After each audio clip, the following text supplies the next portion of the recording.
Bismillahirrahmanirrahim. Tulisan yang paling kecil itu namanya huruf. Jadi huruf contohnya yaitu A, B, C, D dan seterusnya. Itu dalam bahasa Indonesia namanya huruf. Dalam bahasa Arab itu namanya huruf. Jadi contohnya huruf yaitu alif, ba, ta dan seterusnya. Itulah namanya huruf. Kemudian di atas huruf yang kedua itu ada yang namanya dalam bahasa Indonesia namanya kata. Jadi kata itu apa?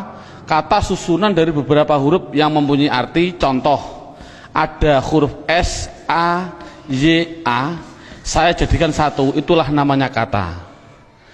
Ada M, ada A, ada K, ada A, ada N, saya jadikan satu, namanya kata.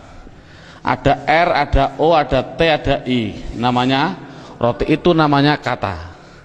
Dalam bahasa Arab itu namanya kalimah. Jadi kalimah yaitu contohnya ana, kumpulnya hamzah, nun, alif, itu namanya kalimah.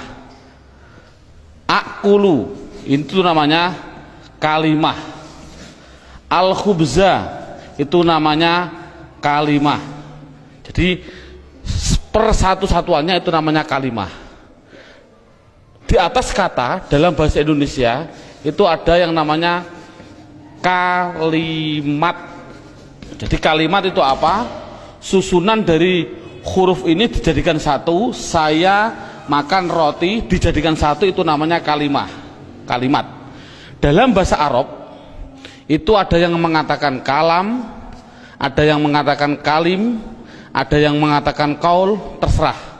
Metode ini adalah yang penting adalah menganalisa, mendeteksi tulisan Arab yang namanya kalimah. Itu pendahuluan. Sekarang dalam buku ini, metode ini ada beberapa bentuk. Yang pertama menggunakan yang namanya buku panduan, dan yang kedua harus menggunakan silabus, yaitu urut-urutan metode belajar mengajarnya seperti ini. Sekarang setelah anak sudah mengetahui bentuk tulisan, sekarang naik yang poin yang inti, yaitu dalam buku buka halaman 1 yang judulnya yaitu kalimah. Makanya tadi saya bilang yang terpenting anak bisa mendeteksi kalimah. Jadi kalimah itu ada 3. 1 kalimah isim, 2 kalimah fiil, 3 kalimah huruf. Anak dikasih suatu gambaran bahwasannya tulisan dalam Al-Quran di dunia, di Quran khususnya, itu ratusan ribu. Kalau di dunia itu adalah jutaan miliar, miliaran juta. Berarti jutaan miliar itu jumlah kalimah. Contoh, saya mencontohkan. Ada tulisan Arab alhamdulillahi rabbil alamin. Ini kita deteksi, yang inilah namanya kalimah. Lillahi itu namanya kalimah, Rabbi namanya kalimah, alamin namanya kalimah. Padahal tulisan Arab apapun yang namanya kalimah pasti kalau tidak isim fi'il huruf. Jumlah kalimah miliaran triliun pasti hanya ada 3. Kalau contohnya alhamdulillah harus dijawab oleh anak kalau tidak isim fi'il huruf. Lillahi kalau tidak isim fi'il huruf. Rabbi kalau tidak isim fi'il huruf. Alamin kalau tidak isim fi'il huruf. Selamanya. Makanya tulisan Arab di dunia itu sebenarnya hanya ada 3, yaitu isim fi'il huruf. Makanya sering saya ngasih pemikiran pada anak, tulisan apapun tulisan Arab hanya ada 3. Masuk 3 kok 3 tahun. Makanya menurut metode saya, insya Allah saya mengatakan kalau hanya ada 3 berarti per satunya itu 2 jam, makanya cukup 6 jam insya Allah praktek baca kitab. Amin Allahumma amin. Ini sekarang setelah anak sudah tahu jumlah kalimat ada 3, sekarang bagaimana saya mengetahui alhamdulillah itu isim fi'il atau huruf, lillahi itu isim fi'il atau huruf. Makanya akan saya ulas satu persatunya. Bagaimana cara mendeteksi isim itu fi'il itu huruf. Buka pada bukunya halaman 2. Dalam bukunya halaman 2 dilihat judulnya cara mengetahui isim. Jadi cara mengetahui isim itu dengan 2 cara. Satu mengetahui artinya. Kalau memang artinya itu kok menunjukkan suatu kata benda atau suatu kata sifat, pasti itu dikatakan isim. Jadi isim itu kalau tahu artinya itu menunjukkan benda atau menunjukkan suatu sifat, pasti isim. Sama dengan fi'il nanti juga sama, cara mengetahuinya fi'il dengan 2 cara sama. Satu mengetahui artinya. Kalau memang artinya menunjukkan suatu kata kerja, itu pasti fi'il. Nah di dunia ini kan hanya ada 3. Pasti kalau tidak kata benda, kata sifat, kata kerja. Saya contohkan, duduk itu kerja atau apa? Jawab saja, anak dites. Contoh saya bilang, duduk, isim, fi'il atau huruf? Anak akan jawab, fi'il, karena artinya kerja. Saya contohkan lagi, ada tulisan Arab, mim, sin, jim, dal. Ini tulisan Arab. Kalau tulisan Arab harus dijawab, lafal mim, sin, jim, dal, ini isim, fi'il atau huruf? Anak pasti akan menjawab isim. Tahu kok isim? Karena artinya menunjukkan suatu benda. Ini berarti kan sudah bisa anak. Saya contohkan lagi. Saya bilang ada tulisan Arab, coba anak-anak lafal Arab ini jawab dengan 3 kategori, isim, fi'il atau huruf. Ini saya contohkan, mim, dal, ro, sinta, artinya madrasah. Harus dijawab isim, fi'il atau huruf. Anak pasti akan menjawab itu isim. Tahu kok isim? Karena artinya benda. Oh 100. Jadi kalau ada apapun artinya benda atau sifat, contohnya Allahu Akbar, saya menerjemah Akbar itu artinya agung atau mulia. Ini agung itu kan suatu sifat, otomatis Akbar ini harus dijawab. Akbar itu isim, fi'il atau huruf? Anak akan jawab Akbar pasti isim. Tahu kok isim? Karena artinya itu suatu sifat. Jadi kesimpulannya adalah anak bisa mendeteksi, pertama mendeteksi isim, fi'il, huruf dari artinya. Kalau memang artinya benda atau sifat berarti isim, kalau artinya kerja berarti kalimah fi'il. Pertanyaan selanjutnya, Pak, tulisan Arab katanya miliaran triliun, di Al-Quran ada 700-an ribu. Bagaimana saya mengetahui itu isim, itu fi'il, itu huruf, padahal saya tidak tahu artinya? Oh, kalau tidak tahu artinya, lihat buku panduannya, yaitu lihat halaman 3. Dalam buku halaman 3 judulnya adalah mengetahui tanda-tanda kalimah isim. 1, kalau tidak tahu artinya, 1 harus mengetahui tanda-tandanya. Tanda-tandanya isim. Yang dimaksud tanda-tandanya adalah tanda-tandanya isim. Apa tanda-tandanya isim? Buku halaman 3, 1 yaitu dimasuki tanwin. Tanwin itu berarti baik tanwin dhammah, tanwin fathah, tanwin kasroh. Saya contohkan, hasibun, isim, fi'il atau huruf? Isim. Tahu kok isim? Karena ada tanwin. Untuk anak kecil mungkin kelas 5 diniyah, tanwin itu pasti di belakang. Tulis saja, disuruh di belakang. Bukunya tambah situ silahkan. Yang penting tanwin pasti di belakang. Baik tanwin dhammah, tanwin kasroh, tanwin fathah. Saya contohkan, hasibun. Ini tulisan Arab, harus dijawab isim, fi'il atau huruf? Artinya apa? Saya nggak tahu. Kalau tidak tahu, ini harus dijawab isim. Mengapa ke isim? Karena ada tanwinnya. Saya menulis lagi, sohi bin, isim, fi'il atau huruf? Isim. Tahu kok isim?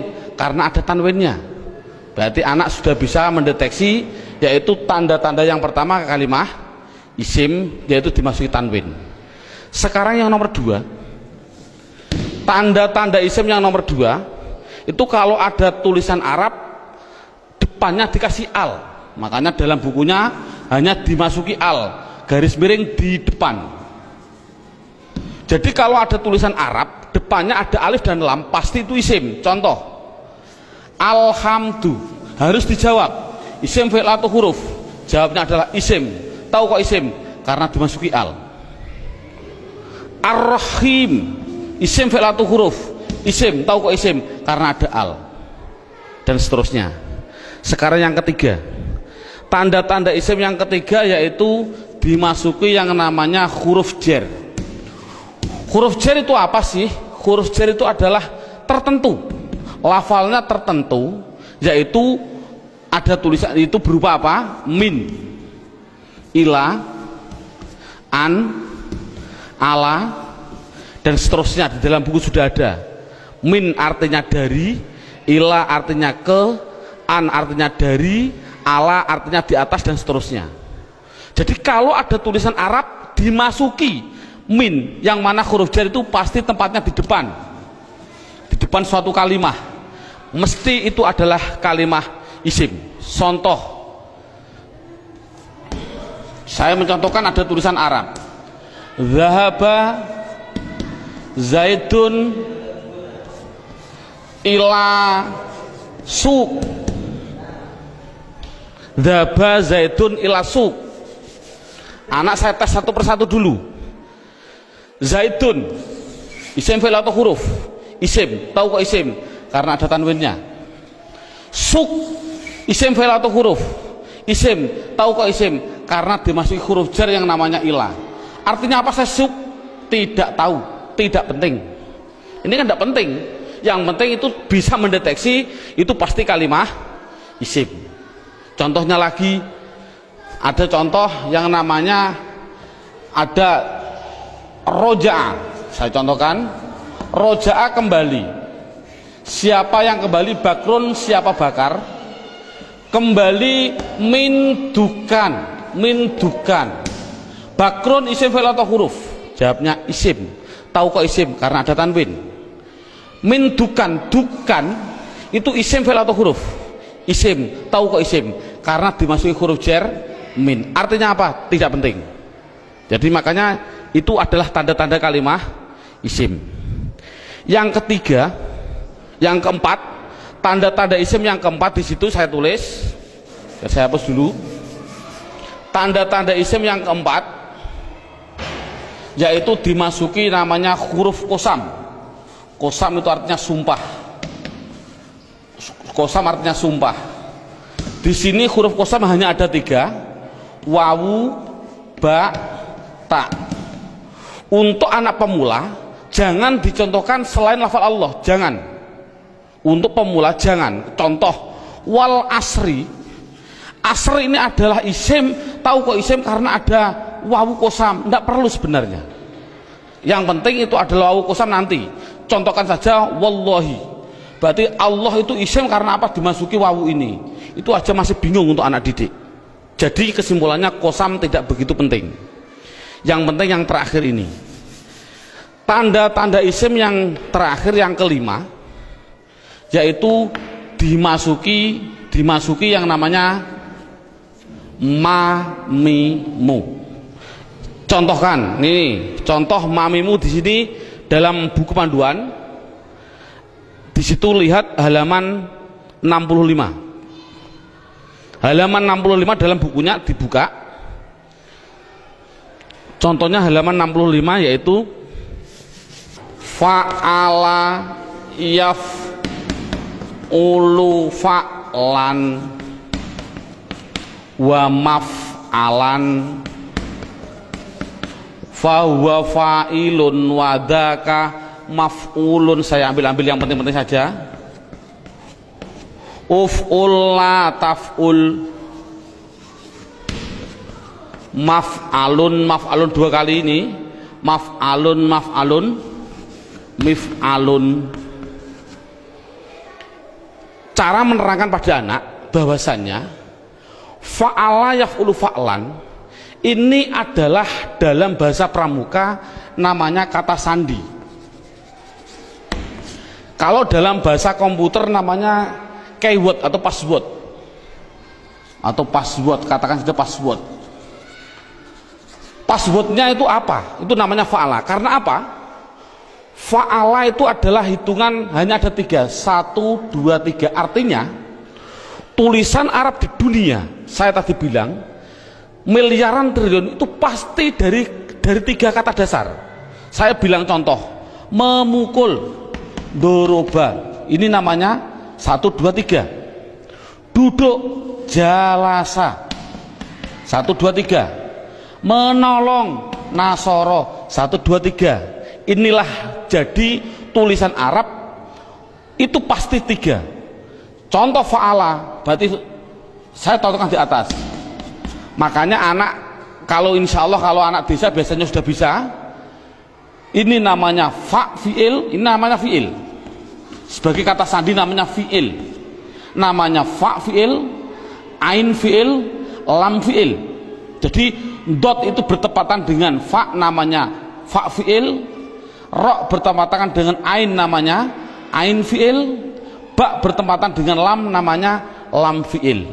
Jadi pasti tulisan Arab miliaran triliun itu pasti dari 3 kata dasar.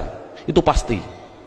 Jadi kalau dilihat nanti dalam tulisan Arab, yang dimaksud mamimu adalah ada tulisan Arab, depannya ada mim, baik dibaca mi kasroh mi, atau dibaca mim dibaca fathah ma, atau ada tulisan Arab dibaca mu muslim.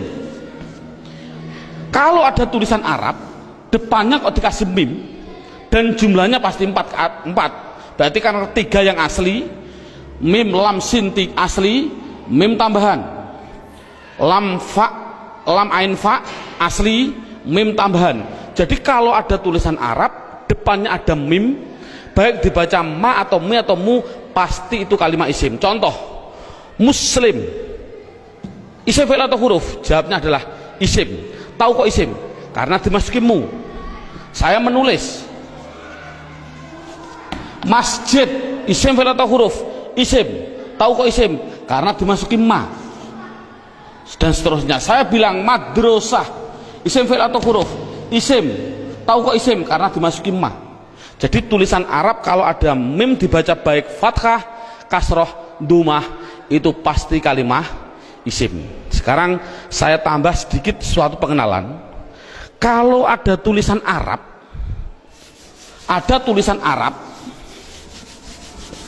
depannya saya kasih mi, contohnya mi dalam halaman 65, itu pasti menunjukkan suatu alat, pasti. Contoh saya contohkan, rowaha sama dengan fa'ala. Rowaha artinya angin. Coba kalau kasih mi bunyinya apa? Samakan dengan ini, berarti mati hidup, hidup. Rowaha kasih mi bunyinya mirwahun. Jadi mirwahun artinya adalah, karena ada mi artinya adalah alat angin. Apa alat angin? Kipas angin. Jadi kipas angin itu bahasa Arabnya adalah mirwah. Saya menuliskan lagi, kalau ada tulisan Arab di belakangnya ada tak seperti ini, tak, pasti itu hanya tambahan, tidak akan asli, pasti tambahan. Contoh, satoro, saya nulis artinya pinggir. Coba kalau kasih mi bunyinya apa? Mistorun. Tapi tak ada masalah lah. Mistorotun. Apa mistorotun? Penggaris salah. Yang betul adalah alat pinggir, yaitu penggaris sama. Jadi kan sama tujuannya, semuanya.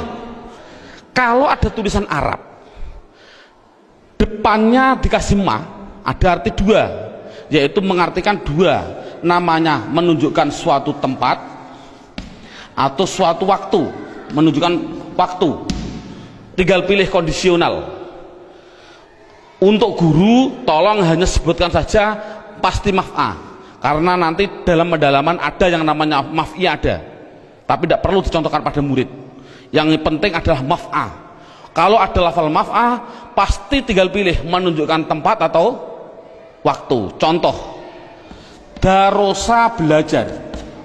Coba kalau kasih ma bunyinya apa? Madrosun. Kasih tak aja lah, tidak masalah lah. Apa namanya? Madrosatun. Darosa belajar. Kalau madrosatun artinya apa? Sekolahan, jangan sekolahan. Artinya itu tempat belajar, yaitu sekolahan, sama. Semuanya seperti itu semua. Kataba menulis. Coba kalau kasih ma bunyinya apa? Maktabun. Apa maktabun? Maktabun artinya tempat menulis. Apa? Meja tulis. Jadi meja tulis bahasa Arabnya maktab dan lain sebagainya. Ada yang mengatakan tempat nulis itu adalah kantor, boleh. Jadi maktabun kantor, boleh, karena memang kantor itu untuk tempat menulis juga, dan seterusnya. Setelah itu yang penting anak bisa mendeteksi kalimat isim. Ini alhamdulillah cukup sampai ini. Minimal anak bisa mendeteksi media harokat pasti isim. Karena apa? Kita semua bisa melihat yang namanya isim di media harokat itu pasti ada tanda-tandanya itu semua, kecuali satu yang namanya mudhof. Ini murid tidak perlu diterangkan, ini khusus spesial guru, karena semua media harokat bisa dideteksi itu isim. Saya bisa mendeteksi kecuali satu, apa yang namanya mudhof. Berarti mudhof, apa mudhof itu nanti tidak perlu kita terangkan pada anak. Ini yang pertama. Sekarang alhamdulillah beberapa menit sudah bisa anak bisa mendeteksi tulisan Arab yang namanya isim. Sekarang kita mendeteksi yang kedua yang namanya kalimah fi'il. Kita mendeteksi yang kedua namanya kalimah fi'il. Tadi saya bilang kalimah ada 3 isim fi'il huruf. Isim mengetahui artinya, kalau benda sifat menunjukkan benda atau sifat berarti isim. Kalau tidak tahu artinya, mengetahui tanda-tandanya.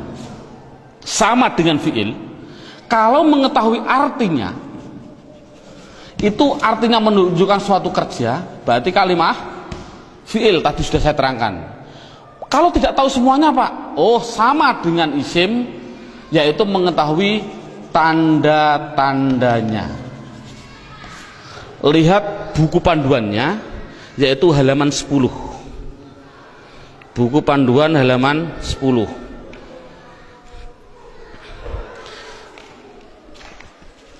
Tanda-tanda kalimah isim. 1 dimasuki kot. Di situ saya 1 dimasuki kot.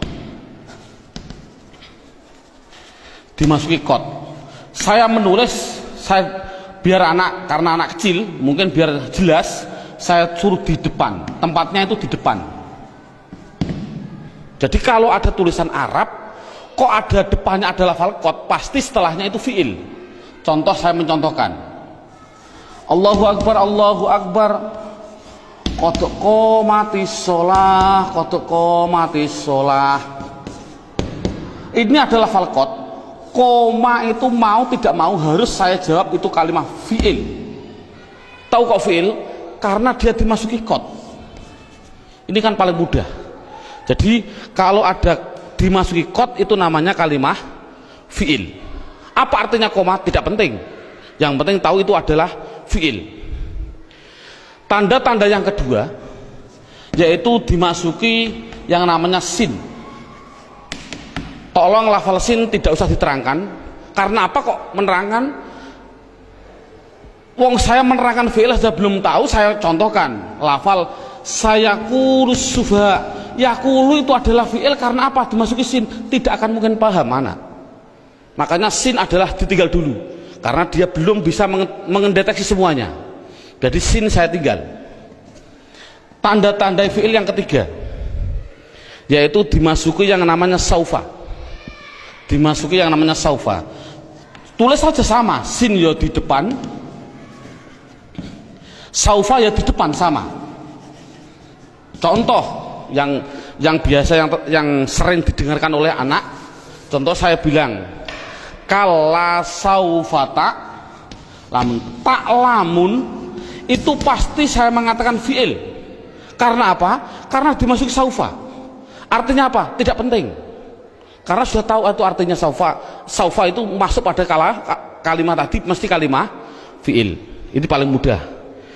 Yang terakhir tanda-tanda fiil yaitu dimasuki yang namanya taknis. Saya suruh menambahi pada anak. Taknis itu saya bilang, saya tulis di belakang, tempatnya itu di belakang, dan berupa tak seperti ini yang mati. Orang Jawa bilang tak perahu lah. Jadi tak perahu. Nek ono tak perahu seperti itu pasti itu namanya kalimah fiil. Contohnya ini. Qad qomat as-shalah, aslinya itu adalah koma, itu fiil dengan dua tanda-tanda.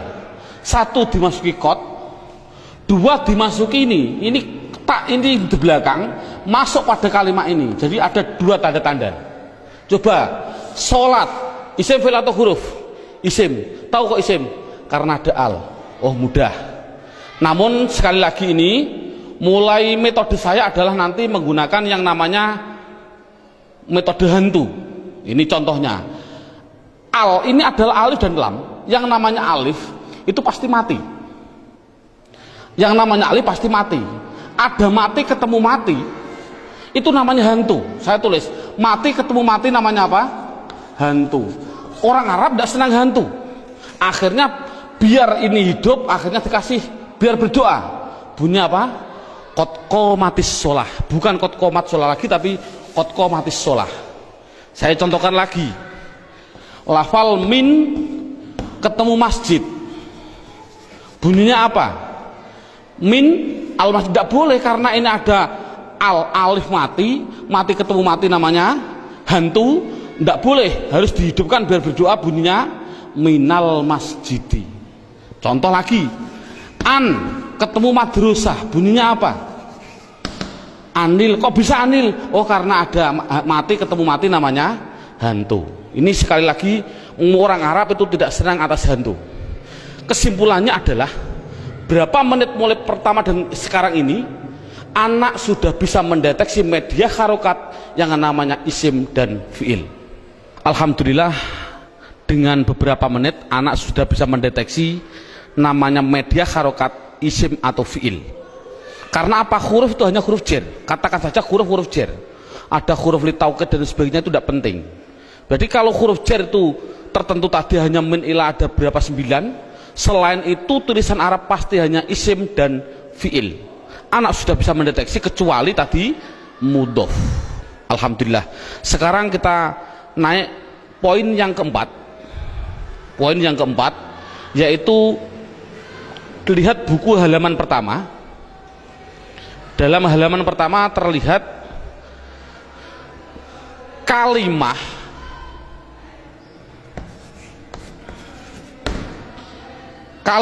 isim, fiil, huruf. Ini ada gambar kalimah pasti butuh kepada yang namanya, ini garis horizontal namanya perlu. Dalam bahasa Indonesia namanya perlu, bahasa Indonesianya orang Jawa namanya butuh.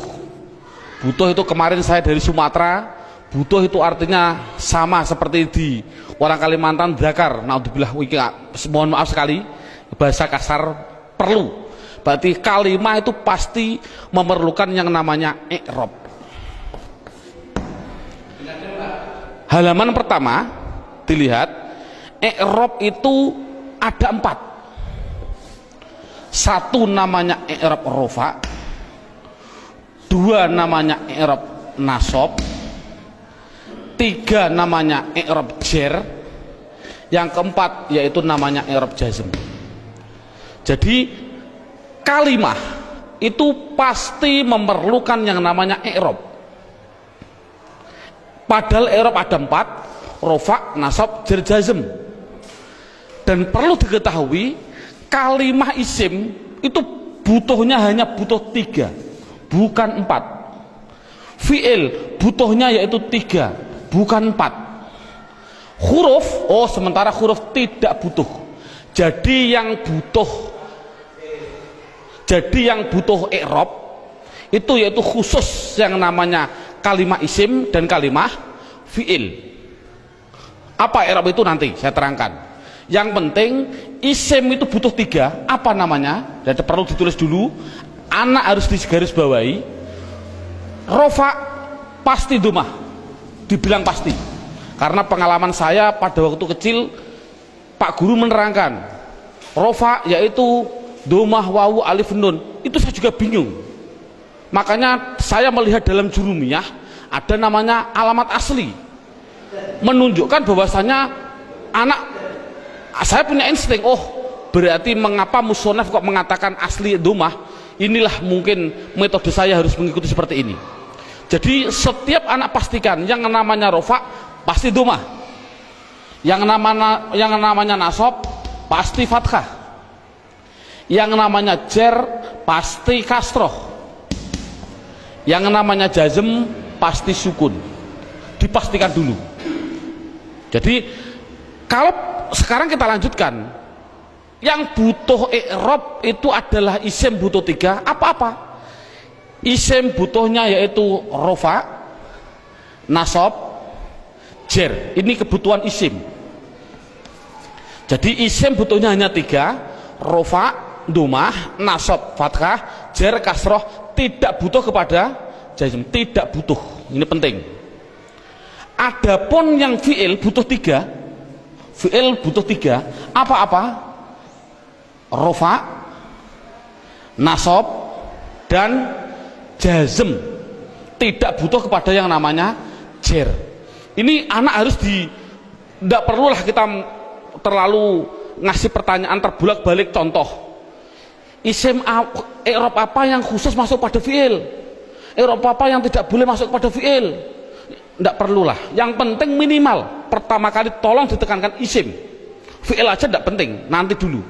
Yang penting kalau bilang isim pasti punya namanya rofa domah, nasab fathah, jer kasroh. Itu isim dulu, matangkan isim. Fi'il tidak perlu ditanya dulu. Jadi sekarang pertanyaannya, apa sih yang dinamakan rofa domah?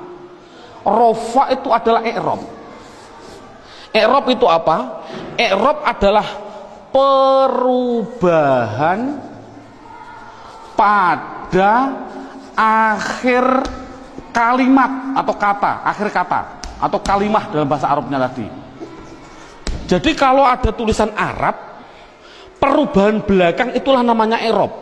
Contoh saya bilang, ada tulisan Arab min sim jim dal, belakangnya itu, kalau ini kan kata benda, ini kan orang tahu kata benda. Kalau benda berarti kalimah isim. Kalau isim harus dijawab, pasti butuh perubahan belakang. Kalau dia rofa ya pasti dun. Apa rofa itu nanti? Pasti dun.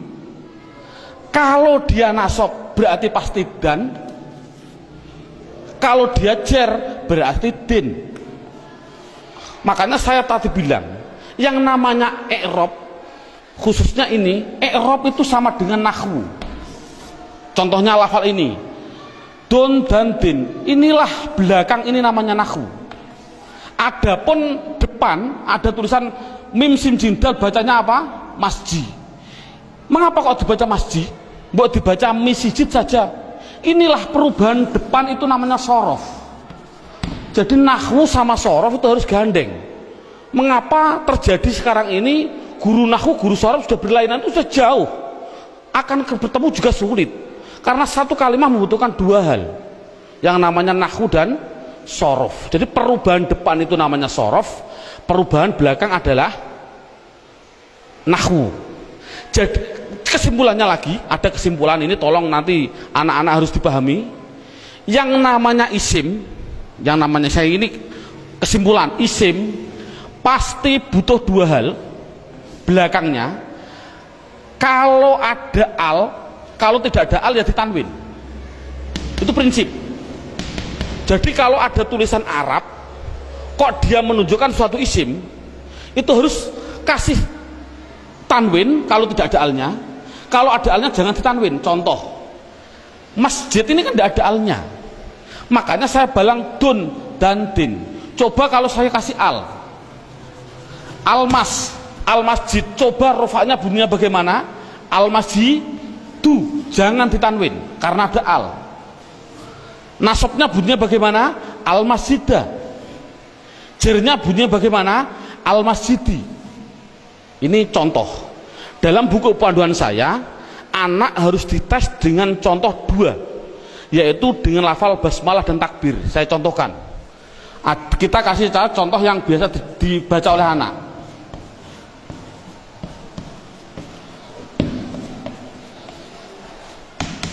Dideteksi dulu isim fi'ilnya.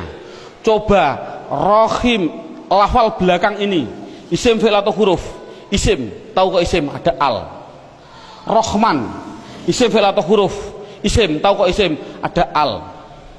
Allah, isim fi'il atau huruf? Isim, tahu kok isim? Ada al. Silahkan. Ini ada khilafiyah ulama. Ada yang mengatakan jangan bilang al. Ini adalah ismudzat, tidak boleh dirubah-rubah. Tapi ada ulama yang mengatakan memang al. Dari lafal aliha dikasih al, jadinya alifnya dikasih panjang. Allah. Nggak, untuk anak kecil biarlah itu bilang isim karena ada al, silahkan. Ismi, ini isim, tahu kok isim karena ada huruf jerba. Ini memang sulit, anak pemula memang sulit, nggak begitu penting. Yang penting dikasih tahu ismi isim karena ada huruf jer masuk. Kalau ini mengatakan isim, ini isim karena ada al, ini isim karena ada al, ini isim karena ada al. Coba harokannya gimana? Bismi, loh, saya baca kasroh, berarti dia menunjukkan rufa nasab atau jer? Jer, karena kasroh. Oh 100. Bismillahi, saya kasri hi, berarti di kasroh. Isim ada kasroh. Oh masuk karena dia jer berarti. Mengapa kok jer? Oh nanti, belum waktunya. Bismillahirrohmani, mengapa saya bilang nih? Rufa nasab atau jer? Jer. Oh 100. Teruskan. Bismillahirrahmanirrahim. Pasti anak jawab khim. Jawab saja mustahil. Karena sukun itu miliknya fi'il. Ini kan sukun. Sukun itu adalah miliknya kalimah. Sukun itu miliknya kalimah fi'il. Padahal ini isim. Berarti ini milik isim, tidak boleh. Jadi salah, ada tulisan Arab Bismillahirrahmanirrahim, mimnya kok disukun, salah. Mestinya itu kalau dia isim, kalau tidak rohimu ya rohimah ya rohimi, pasti itu. Oh kebetulan di dalam Al-Quran tulisannya adalah mi, ya berarti jer. Dari mana kok jer? Yang penting dia kasroh itu jer. Mengapa kok dibaca jer? Oh nanti belum masanya. Yang penting dia bisa mendeteksi itu isim, rofa nasab atau jer. Ini kan anak sudah lumayan. Dengan berarti gambaran rohim ini adalah menggambarkan anak biar tahu, oh isim tidak boleh ditanwin. Loh kok disukun pak? Oh tidak boleh ditanwin, maaf, disukun. Mengapa sukun pak? Karena wakof. Saya contohkan lagi 2 contoh. Lafal Allahu Akbar. Allahu Akbar. Orang bilang akbar disukun. Saya jawab salah. Mengapa salah? Tadi saya bilang akbar itu adalah sifat. Yang namanya sifat itu pasti isim. Yang namanya isim tidak mungkin dia disukun. Di dalam tulisannya kalau begini. Karena apa? Sifat isim tidak boleh sukun. Karena sukun itu miliknya fi'il. Kalau isim itu pasti kalau tidak ru ya ro ya ri. Mengapa tidak ditanwin? Nanti. Yang jelas ini contoh Allahu Akbar. Allah isim, tahu kok isim ada al. Rufa nasab atau jer? Rufa, tahu kok rufa karena dumah. Akbar yang betul adalah akbaru. Jadi mengapa kok dibilang bar? Karena wakof. Kalau nulis adalah ru yang betul. Makanya sering saya kasih pertanyaan, bagaimana hukumnya ada orang sholat bilang Allahu Akbaru, sah nggak? Jawabnya adalah sah karena nakunya seperti itu. Namun yang terbaik memang adalah wakof. Seperti ini, Bismillahirrahmanirrahim, karena wakof. Jadi intinya adalah yang namanya i'rab ada 4 rofa nasab jar jazm. Khusus kita tekankan pada isim. Yang namanya isim belakangnya pasti rofa dumah, nasab fathah, jar kasroh. Itu kesimpulannya. Sekarang silabusnya poin yang kelima, judulnya yaitu pendalaman isim. Buka halaman 1. sama halaman 1, yaitu lihat halaman 1, isim dibagi 2. Ada yang namanya isim mabni, ada yang namanya isim mu'rab. Sekali lagi, isim mabni dan isim mu'rab dibagi dulu. Apa yang namanya isim mabni? Dalam buku halaman 2 ada. Mabni itu adalah, mabni itu apa? Mabni adalah harokat belakang, harokat belakang itu tetap. Saya tulis tetap. Itulah namanya mabni. Jadi mabni itu apa? Mabni harokat belakang tetap. Mu'rab itu apa? Mu'rab yaitu harokat belakang berubah-ubah. Harokat belakang berubah-ubah. Jadi itu kesimpulannya. Jadi isim harus dibagi 2, isim mabni dan isim mu'rab. Isim mabni belakangnya tetap, isim mu'rab belakangnya berubah-ubah. Isim mabni sekarang diperinci satu persatu. Dalam silabus ada isim mabni, yaitu satu namanya isim domir. Saya tulis satu namanya isim domir. Tolong dalam hal ini anak tidak usah diperdalami. Yang namanya pada waktu pengalaman saya dulu kecil, Pak Guru bilang domir itu ada 2, seperti contoh seperti ini. Domir ada 2, domir baris dan domir mustatir. Baris muttasil ada 2, baris munfasil ada 2, muttasil ada 4, dan domir mustatir ada yang jawas dan ada yang wujub. Ini enggak, dulu saya suruh menghafalkan ini domir saja, itu mungkin 1 bulan. Nah, menurut saya kita ambil yang pokok dulu. Dengan metode ini adalah metode saya bilang domir yang berupa domir baris munfasil rufa, yaitu pendalamannya dalam buku. Lihat halaman buku yaitu dilihat halaman 4. Halaman 4 dilihat judulnya isim domir. Di situ saya tulis yaitu lafal huwa, huma, hum, ya, huma, hunna, anta, antuma, antum, anti, antuma, antunna. Yang terakhir ana, nahnu. Jadi jumlahnya 14. 1, 2, 3, 6, 9, 12, 14, 13, 14. Jadi jumlahnya saya bilang isim domir adalah jumlahnya 14. Contohnya huwa, hum. Yang namanya domir itu adalah kata ganti. Dalam buku huwa itu kata ganti dari siapa? Kata ganti dari dia. Dia siapa? Dia laki-laki 1. Ini yang namanya goib. Jadi kesimpulannya huma kata ganti dari siapa? Dia laki-laki 2 yang goib. Hum kata ganti dari apa? Mereka atau mereka. Siapa mereka? Laki-laki 3 ke atas yang goib. Jadi kesimpulannya ini adalah namanya laki-laki. Ini berarti 1, 2, 3 ke atas ini perempuan. Tapi ini adalah semuanya adalah goib. Sekali lagi ini adalah goib. Berarti dia perempuan 1 goibah atau goib, goibah. Huma 2 perempuan goibah. Huna 3 ke atas perempuan goibah. Jadi inti kesimpulannya adalah 3 ini laki-laki, 3 ini perempuan yang semuanya adalah katakan goib. Anta Kata ganti siapa? Dari kamu. Kamu siapa? Kamu laki-laki satu yang hadir.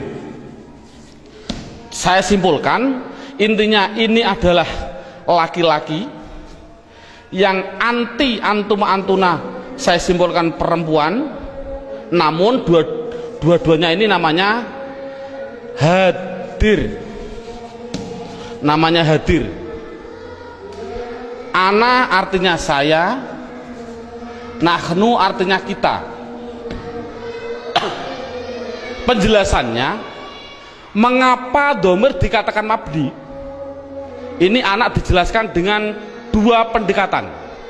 Contoh lafal huwa. Huwa itu kata ganti siapa? Dari dia. Dia satu, orang laki-laki satu, orang Inggris. Kata gantinya juga dia, tetap inilah akhirnya wa, selamanya akhirnya dibaca wa.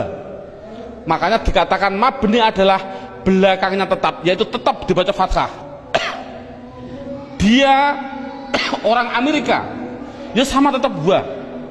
Orang Indonesia, ya tetap wa. Jangan mentang-mentang orang Indonesianya orang pendek-pendek terus dibilang wi. Kalau orang Arab orangnya tinggi-tinggi wu, ndak boleh. Kesimpulannya adalah selamanya pasti akhirnya tetap berupa yang namanya wa. Itu pendekatan secara logika. Pendekatan secara nahwiyah walaupun salah, karena walaupun salah, contoh huwa dia dibaca rofa ya tetap huwa. Dia karena isim kan dibaca nasab ya tetap huwa. Dibaca jar ya tetap huwa. Sekali lagi untuk seorang guru, cara menerangkan seperti ini walaupun salah, kan tidak mungkin huwa itu adalah domir rofa, kok bisa nasab. Itu contoh seorang guru, ini penting untuk seorang guru. Ngomong ini permasalahannya, pengalaman saya keliling, pertanyaan saya itu rata-rata di dalam hal gaib dan hadir.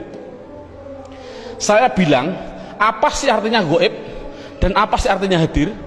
Rata-rata orang mikir gaib adalah tidak ada orangnya, hadir adalah ada orangnya, padahal salah. Pengertian gaib adalah tidak diajak bicara walaupun ada di sampingnya. Samping saya ada namanya Zaid. Ada orang tanya, Pak Zaid mau ke Semarang kok, bilang pada saya, padahal di samping saya ada Zaid. Ini namanya hadir atau gaib? Gaib, karena orangnya bicara sama saya, bukan pada Zaid. Jadi kata gantinya pada Zaid adalah wa. Ini menunjukkan artinya gaib, yaitu jangan diartikan tidak ada orangnya, diartikan apa? Tidak diajak bicara. Kalau hadir ya berarti diajak bicara. Itu kesimpulannya adalah mabni harokat belakangnya tetap selamanya. Contoh mereka selamanya mesti hum, disukun selamanya. Jadi saya tulis di situ pertama isim domir mabni jumlahnya adalah 14. Buka seterusnya bukunya halaman 5. Yang kedua, mabni yang kedua yaitu yang namanya di situ saya tulis isim isyarah. Isim isyarah tidak perlu kita terlalu banyak mencontohkan. Isim isyarah itu kita contohkan hanya yang mudah-mudah saja. Contoh isim isyarah ada 3. Ada yang namanya qorib, ada yang namanya wasit, ada yang namanya ba'id. Qorib artinya dekat, wasit artinya sedang, ba'id artinya jauh. Contoh orang bilang isyarat menunjukkan, qorib iki, orang Jawa bilang iki, kalau sedang iku, kalau jauh kai, itu orang Jawa bilang. Tapi kalau orang Sunda iya eta itu ya salah, itu milik orang Indonesia, bukan orang Sunda sebenarnya. Tapi orang Sunda tidak punya jauh, sama dengan kita. Ini ndak, masalahnya adalah contoh korib. Kalau laki-laki hadza, kalau perempuan hadhihi, dengan dua contoh saja ini. Contoh lafal hadza. Siapa ini? Selamanya dibaca dza, akhirnya dza. Walaupun yang ditanyakan seorang kiai, seorang gubernur, seorang presiden, tetap siapa ini? Man hadza, selamanya dibaca dza belakangnya. Jangan berupa dzi atau du. Makanya itulah namanya mabni. Saya tidak usah menerangkan wasif, bait sudah ada. Yang jelas contohnya yaitu dalam buku panduannya sudah saya tunjukkan, yaitu isim isyarah ada 3, hadza hadhihi. Kalau sedang yaitu lafal dzaka dan dalika, dzaka dan dalika, dzaka dan tilka. Saya contohkan dzaka dan tilka. Kalau jauh saya contohkan hanya 2, dalika dan ulaika. Jadi jumlahnya yaitu ada berapa? Dalika, ulaika. Jumlahnya berapa? 1, 2, 3, 4, 5, 6. Saya katakan isim isyarah jumlahnya adalah hanya 6. Walaupun nanti pendalamannya banyak. Seorang guru tolong hanya seperti itu dulu. Terusnya mabni yang ketiga yaitu yang namanya isim mausul. Buka dalam bukunya halaman yang ke isim mausul, kata sambung. Datanglah Zaid, yang mana ja'a Zaidun alladhi. Ini isim mausul itu hanya tertentu, lafalnya tertentu. Sudah dalam bukunya ada, yaitu lafal alladhi, alladina, alladhi, alladhi, alladani, alladina. Contoh saya tidak usah nulis, mohon dilihat contoh ini. Isim mausul tertentu, alladhi, alladani, alladina, allati, allatani, allati. Cukup sebutkan hanya 6 saja, yaitu biar anak hanya tahu isim mausul jumlahnya hanya ada 6. Mabni yang keempat, mabni yang keempat yaitu yang namanya isim istifham. Istifham, istifham itu pertanyaan. Di situ saya menulis, tidak usah saya tulis biar waktunya lebih singkat. Yang penting guru bisa menerangkan. Yaitu di situ saya tulis hanya man, mundu, madza, mata, ayana, aina, kaifa, anna, kam, dan ayu. Jumlahnya saya tulis itu hanya 10. Jadi istifham hanya ada 10. Yang keempat, yang ke mabni yang kelima, yaitu namanya isim syarat. Syarat itu apabila, jikalau, andai kata, itu namanya syarat. Saya tulis dalam bukunya biar lebih singkat. Lafalnya tertentu. Man, ma, mahma, mata, ayana, aina, anna, haisuma, kaifama. Jumlahnya yaitu hanya ada 9. Yang terakhir yang nomor 6, yang namanya isim fi'il. Ini loh, namanya isim fi'il. Kadang-kadang orang bingung. Di situ ada isim fi'il madhi, isim fi'il mudhari, isim fi'il amar. Yang penting contohnya saya bilang isim fi'il amar, isim fi'il amar. Contohnya lafal amin, amina. Ini dikatakan dia bukan isim, bukan fi'il. Dikatakan isim fi'il. Mengapa kok isim fi'il? Tidak usah kita, anak tidak usah dikasih jawaban, kasih alasan, tidak usah. Yang penting isim fi'il itu lafalnya tertentu. Lafalnya itu hanya ada 9. Begitu. Berarti anak yang penting tahu. Contohnya seperti ini. Isim fi'il amar yang pertama, ada yang namanya soh dan seterusnya. Isim fi'il madhi ada 2, isim fi'il mudhari ada 2. Cukup 9 saja. Inti kesimpulannya, isim mabni itu jumlahnya adalah 14, 6, 6, 10, 9, 9, jumlahnya adalah 54. Padahal tadi saya bilang tulisan Arab yang namanya isim di dunia jumlahnya kalimat isim adalah 1 miliar triliun. Itu jumlahnya tulisan Arab di dunia itu 1 miliar triliun. Kalau isim jumlahnya miliaran triliun dibagi dua, mabni dan mu'rob. Yang namanya mabni yaitu 54, selainnya pasti mu'rob.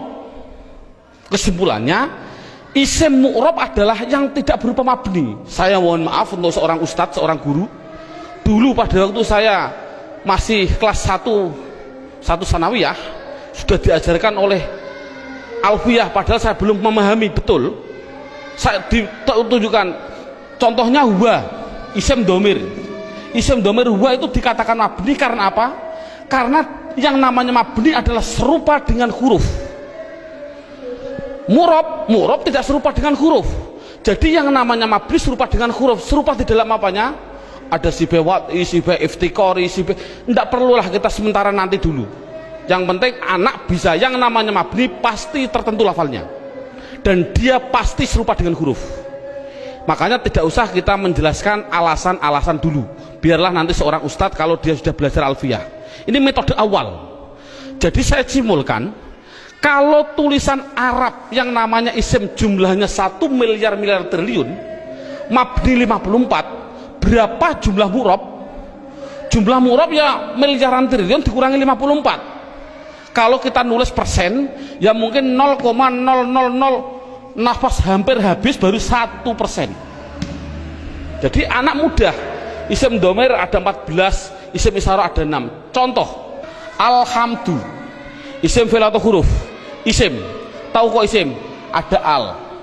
Kalau tahu isim harus dijawab, dia masuk kategori mabni atau mu'rob, harus dijawab. Jawabnya apa? Anak dibilang ini pasti mu'rob. Karena apa kok mu'rob?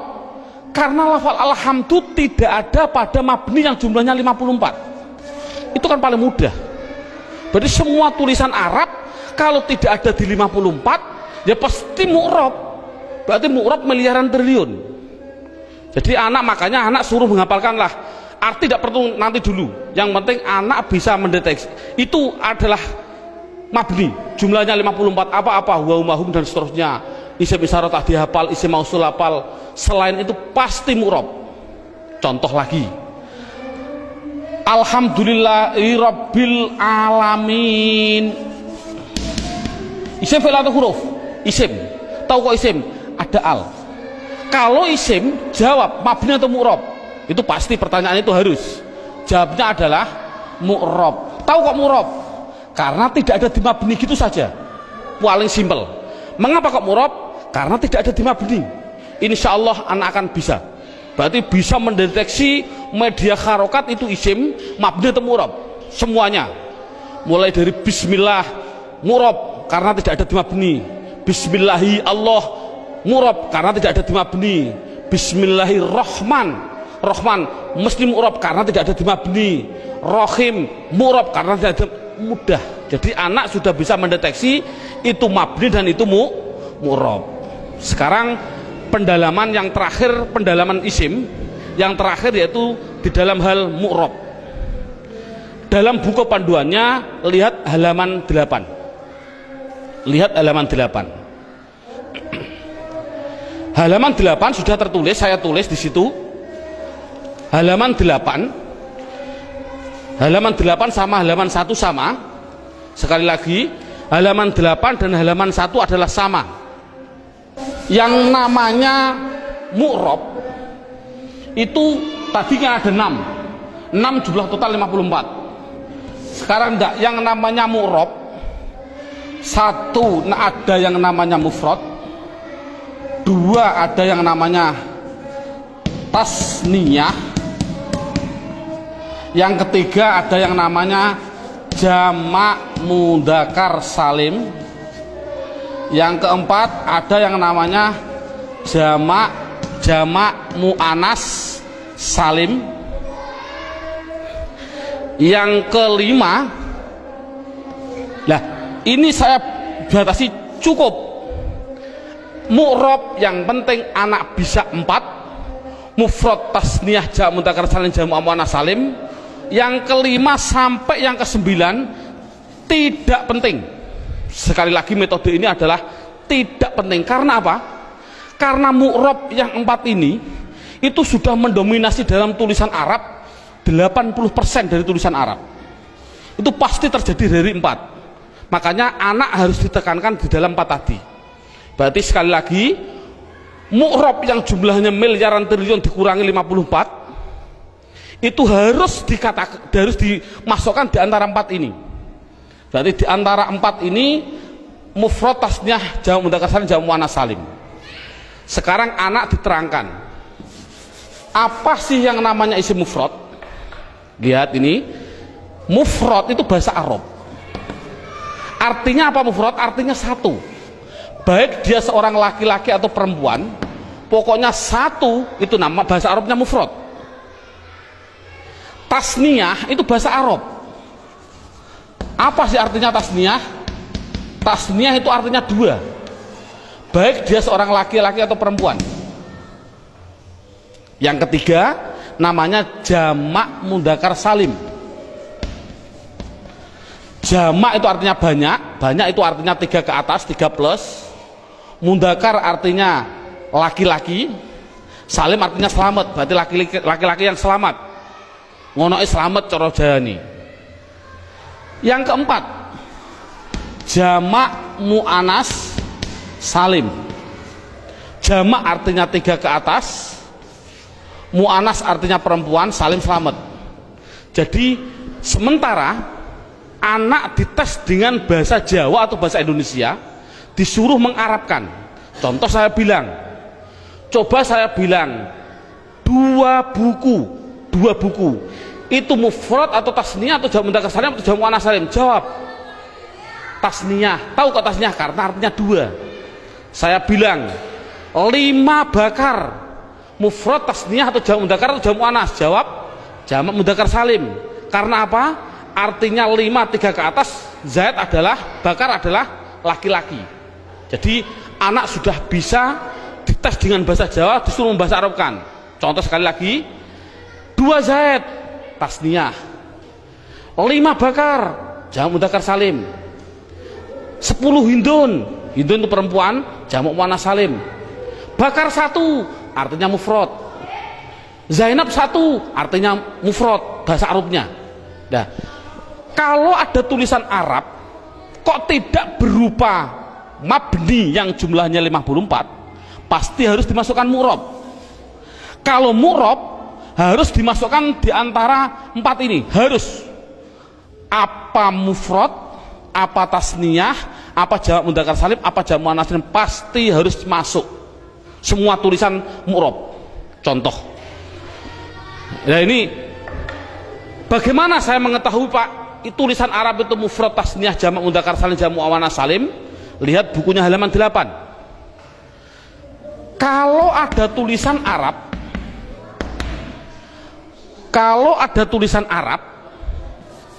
belakangnya kok ada alif nun atau ya nun, nunnya dibaca kasroh ni, sebelum ya dibaca fathah, sebelum alif dibaca fathah, bunyinya ani atau aini, mesti artinya 2. Kalau ada tulisan Arab belakangnya kok berupa wawun nun atau ya nun, nunnya tapi dibaca na, baca fathah na, sebelum ya dibaca kasroh, sebelum wawu dibaca domah. Kalau orang Jawa bilang una, ini berarti mati nih, atau ina tadi aini, mesti artinya 3 ke atas laki-laki. Kalau ada tulisan Arab belakangnya berupa alif dan tak, taknya tak perahu, sebelum alif dibaca fathah, taknya hanya 2, kalau tidak ton ya tin, itu pasti dikatakan jamak muannats salim. Kalau ada tulisan Arab belakangnya tidak ada tambahan ani, aini, una, ina, atun, atin, mesti itu isim mufrad. Jadi isim mufrad itu apa? Yaitu kalau tulisan Arab tidak ada belakangnya tidak ada tambahan. Saya contohkan, alhamdu, isim fi'il atau huruf? Isim. Tahu kok isim? Karena ada al. Pertanyaan selanjutnya, mabni atau mu'rab? Mu'rab. Tahu kok mu'rab? Karena tidak ada di mabni. Kalau mu'rob harus dimasukkan di antara empat ini, wajib. Empat ini harus dimasukkan. Berupa apa? Mufrad. Tahu kok mufrad? Karena belakangnya tidak ada tanda-tandanya. Ani, aini. Ini kan dal. Dal ini kan tidak ada tambahannya. Oh, jadi alhamdu adalah isim mufrad. Contoh lagi. Bismillah, alhamdulillahi rabbil alamin. Alamin. Pertanyaan, isim fi'il atau huruf? Isim. Tahu kok isim? Ada al. Mabni atau mu'rob? Mu'rob. Tahu kok mu'rob? Karena tidak ada di mabni. Kalau masuk mu'rob, masukkan di antara empat ini. Bunyinya apa? Jamak mudzakkar salim. Tahu kok jamak mudzakkar salim? Karena belakangnya ada inang, ya nun, sebelumnya dibaca kasroh. Cocok gak dengan ini? Ina. Jadi tulisan Arab mesti gitu semua. Kalau mu'rob pasti harus masuk kategori di antara empat tadi. Ini alhamdulillah berapa jam ini anak sudah bisa 100% mendeteksi isim dan mengkategorikan di antara mabni dan mu'rob. Subhanallah, sudah bagus. Ini untuk apa isim tadi? Oh, nanti. Itu adalah setelah 3 jam. Kita istirahat dulu.